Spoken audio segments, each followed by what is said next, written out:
I recently moved to Manila, and I'm surprised by two things.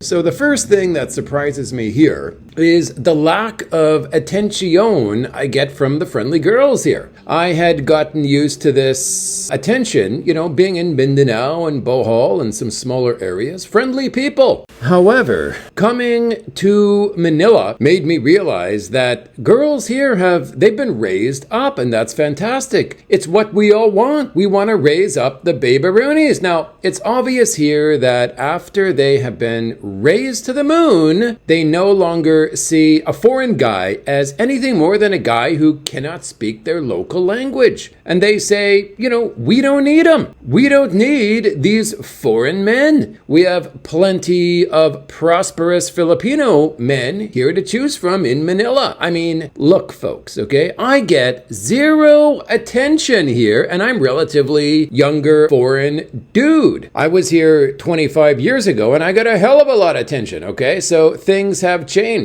So that is the way things are these days. Here in good old Manila, Raise 'em Up has been a great success. So yes, like walking around Makati and Pasig and getting zero attention from the baby-roonies, thin or fat baby-roonies, has been quite the experience, okay? I mean, let's just say humbles bumbles, my good man, okay? But what I can say is that it's a great thing in terms of, nature telling me where I belong. In the dumpsters, if I had no choice. But I do have a choice, and so do we all. I can live in Mindanao or Bohol or some other place where, means or, the barangay GDP is a little on the lesser side of things. And this is forcing babes to say, hey, look, it's Whitey and he's got bank. And when you're in these towns where the babes have a little lesser on the mean side, a little lesser on the GDP side, you're standing there minding your own beeswax, and the beautiful thin Filipinas are saying, hey, look, it's Whitey and he's got bank. And then us guys can,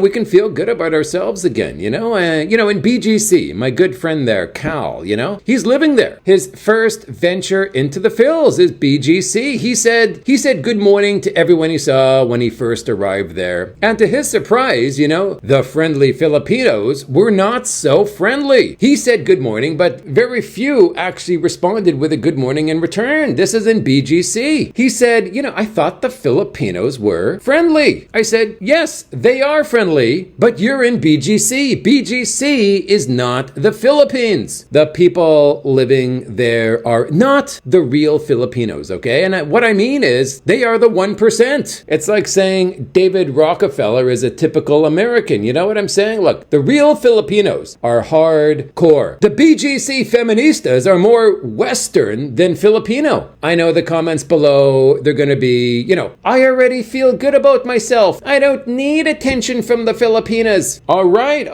Hey, we're all very proud of you. I mean, look at it this way, okay? Let's put things into perspective here, people. If a girl is naked, okay, she's got no clothes on, she's in the woods and has no food, she will do anything when somebody comes to her who can offer, clothes, food, and a helping hand. She's putty in your hands. When a girl gets those clothes, the food she needs, and she's been helped by this dude, she's been raised up. And this is what we all want. We all want her clothed and pampered. And as time goes on, my great brethren, the novelty of this guy who helped her has been worn off. Yes, she's very thankful to this guy at first and willing to do anything to make him happy. But like I said, the novelty wears off, and as months go by of her being pampered, or in other words, lifting her up, she now realizes that she can do better than this guy. She dumps Mr. Harry Balls and goes for the guy with a six-pack, a nicer car, and,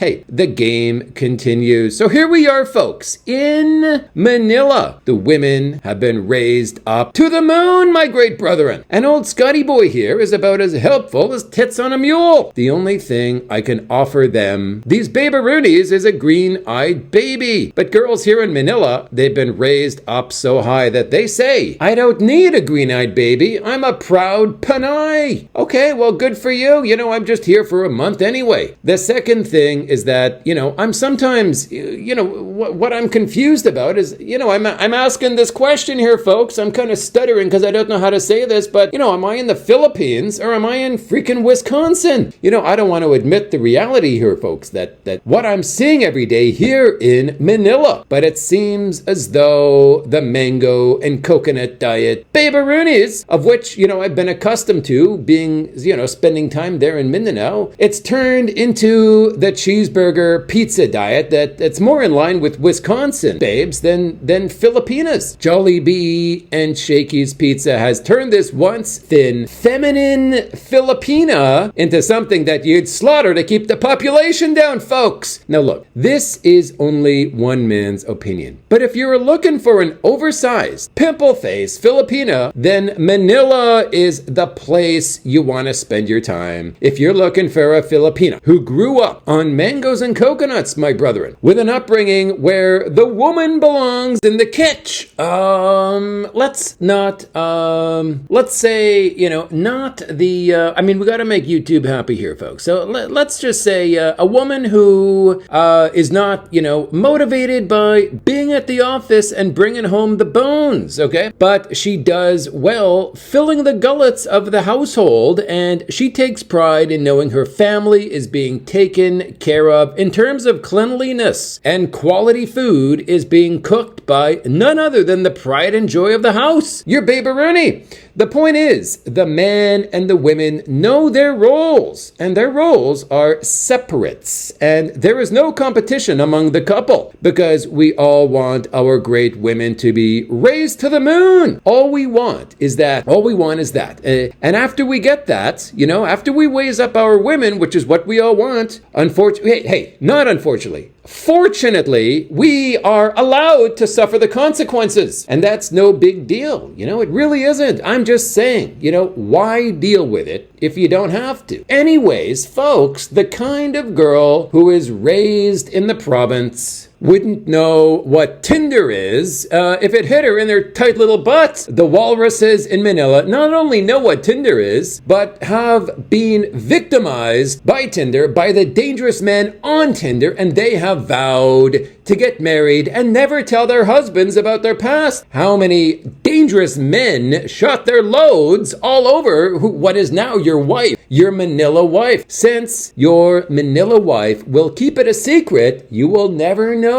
But that's okay. That's the past. The past is the past, right? That's what I say, which is what I plan to tell the judge if I ever rob a bank. Judge, it's the past. Can't we move on? Well, it works for the babaroonies. Why wouldn't it work for me? So in Manila, my dear brethren, I now have an appreciation for the village babes, okay? Now, let's take a trip to the mountains and find someone who appreciates you for the dude you are. We want to head out to the mountain babarinos, because in the mountains, or doesn't have to be the mountains, it can be a small town, you will begin to see something that you have never seen before. Just remember this, folks, okay? The best fruit is the fruit that is hard to find. The worst fruit is the fruit that everyone has access to, aka Tinder, aka the Manila walrus. The masses, they can have them, okay? Let the other guys deal with the rawest. They can have the Manila babaroonies, okay? You want to head out to the province and, hey, just walk around, okay? Simply live there. It's a simple life. You don't have the traffic you do in Manila. I'm in Pasig, okay? I want to go to BGC BC, I'm sitting in traffic for 1 hour to get freaking 5 kilometers. Simply live in these,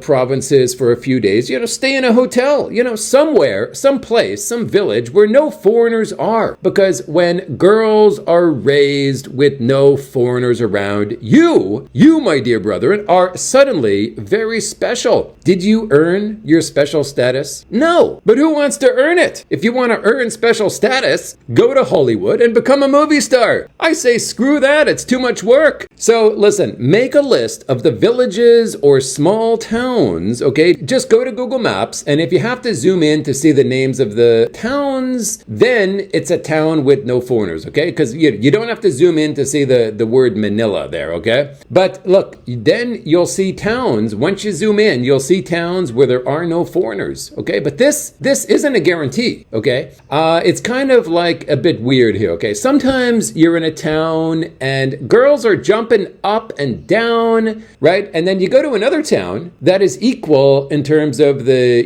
barangay GDP, the village GDP, the economics, the population, the number of foreigners there, they're same. You'll have 2 villages that are the same. But whereas, in one town, they love you, and another town, you're nothing. So that's okay. You will be able to notice it right away. So you're not going to waste time there. So if there is no attention in this town, simply move on to the next town. It's only a bus ride away, and there's 100,000 towns here. Look, but at least check out what the village has to offer. Maybe even live with a local family. I guarantee if you are way out there and you tell the family, you come across some household and you tell the family that you have no house to stay in, they will allow you to sleep with them. It might be a rickety little shack, but they'll invite you in. They are super friendly out there, way out in the province. The further out in the province, the poorer the people are, the more friendly they are. And they might even want to introduce you to a babe they know, maybe even their daughter. Of course, if she's 18 or above. Look, the mountain villages, they don't really have hotels, so you may have to stay with a family. Now, how do you get there? How do you get to these villages? You can either,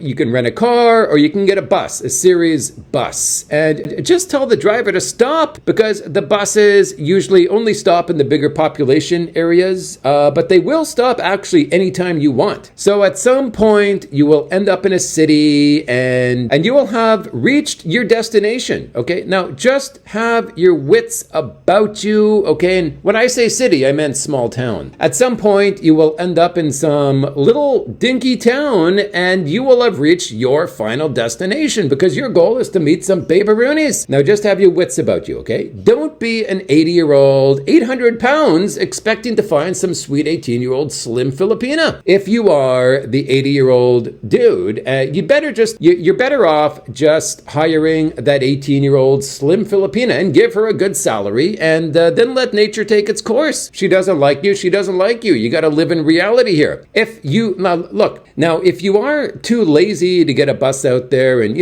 venture around, so to speak, take these steps here, okay? Number 1, find a village using Google Maps. Go to Facebook and find people who live in this town. Go to your messenger and slide into the DMs of some hot Filipina. Now, sliding into the DMs, it means send her a message and if she's interested in you. See if she messages you back. Now, of course, if she just asks you for money right away or tells you some hardship story, you got to work with that. You got to follow your own heart there, folks, because, different strokes for different folks. Look, the other thing you can do is you can enter the small town and just post a job on some wall, wherever the busy place is in that town, okay? Say, for example, you are in Cebu and you want a village babaroonie, you want her as a maid, you should go to some small town in Cebu Island and post a job. Yaya wanted. Yaya means nanny, okay? 10,000 a month, 10K a month, and then put your Facebook name, whatever your name is on Facebook, okay? That's all you need,